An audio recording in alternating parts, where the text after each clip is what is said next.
Well, I didn't see this coming. I'm minding my business, fasting, learning AI tools, when bam, Joe Darlington from Being James Bond drops a bombshell. Amazon has picked Denis Villeneuve to direct the new James Bond film. This will be the first under Amazon and MGM's joint ownership of the property. Look, I quickly scanned the trades and it's everywhere. Villeneuve, the talent behind Sicario, Arrival, Blade Runner 2049, and Dune, is taking on 007, with the possibility of hitting theaters in late 2027. It's been years since No Time to Die was released in theaters. Since then, there have been no movement from Eon regarding a new film. Enter Amazon, with a tanker full of money and ambitions regarding the film franchise. Gone were Eon, ceding creative control after a reported billion-dollar payout. The wheels have now started turning, and fans are getting news all along the way. So it's done. It's done. Denis has been bandied about by Bond fans for years. He said in interviews that he loves the franchise and always wanted to direct the film, but two big hurdles always stood in the way. Right now, he's prepping Dune Messiah, which starts filming this summer. Don't forget that Dune Part 2 did big numbers at the box office, so a sequel was inevitable. You'd think he'd be locked into Arrakis for the foreseeable future, right? It happened to Peter Jackson with the Tolkien films, as well as James Cameron with Avatar. Well, in this case, with Bond 26 confirmed and on the horizon, Denis will find himself swapping out still suits and galactic intrigue for Savile Row's sex, violence, and product placement, and it'll happen once Dune wraps. But is he the right choice? Well, I'm glad you asked. There are plenty of pluses and minuses about Villeneuve's hiring, so let's get started. You want to know the positives? Number 1, you've got an auteur at the helm. Since Casino Royale, Bond films have leaned into directors with vision. Mark Forster, Sam Mendes, even Danny Boyle for a minute. Villeneuve more than fits this mold. We can expect visuals, scope, emotion, and locations that will take your breath away. He has a trio of stellar cinematographers on speed dial, like Bradford Young, Greg Fraser, and Roger Deakins. They all know what he wants, and will work towards giving a Bond film that extra oomph.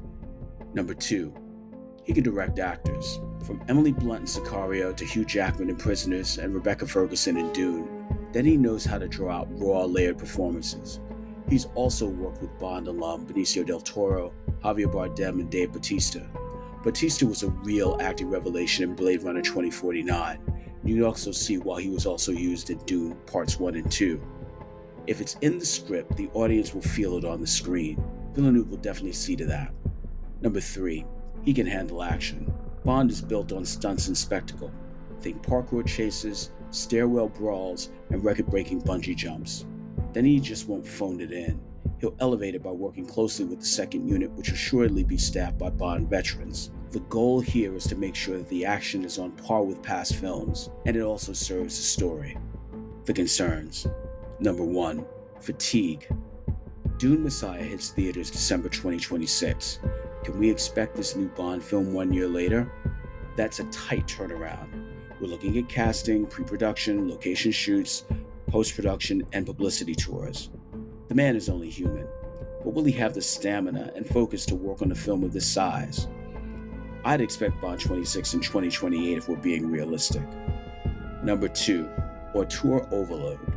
Will this be a Bond film or a Villeneuve film? That distinction matters even more, especially now that Amazon's calling the shots and Eon is out of the picture. I floated this a while back when Christopher Nolan was on everyone's wish list. All of the directors for the Craig films understood that this was an Eon production, and the producers had the final say on creative choices. With Amy Pascal and David Heyman producing, we might see either beautiful synergy or major creative differences. Villeneuve called out Warner Brothers for streaming Dune, Part 1, while the film was starting its run in theaters. And Pascal isn't shy about discussing cost overruns and an actor's viability, especially in emails. Now, can the three of these come together and make magic? Number 3, where's the fun?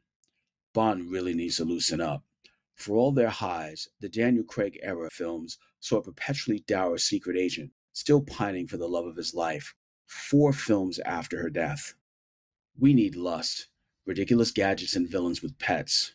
Denis is brilliant, but not exactly known for levity. Will we be wowed, but forget to smile? The script and screenplay will be important for getting the humor across to moviegoers and let them know that they're also allowed to have a good time. Segment 4: Big Picture, Bigger Picture. Denis isn't just directing a movie, he's shaping a new era for the Bond franchise. This isn't just Bond 26, it's basically Dr. No, or you can say GoldenEye for a new generation. And this is mission critical. Like Martin Campbell before him, Villeneuve will have to make the character relevant and compelling to draw in audiences both young and old. Closing thoughts. I'm cautiously optimistic. I love Villeneuve's work, but the Bond franchise is sacred ground amongst its fan base, and expectations are sky high. Amazon has spent billions acquiring this property and want a long lasting return. Fans are impatient, and reality shows and spin off series just won't cut it. So, what do you think?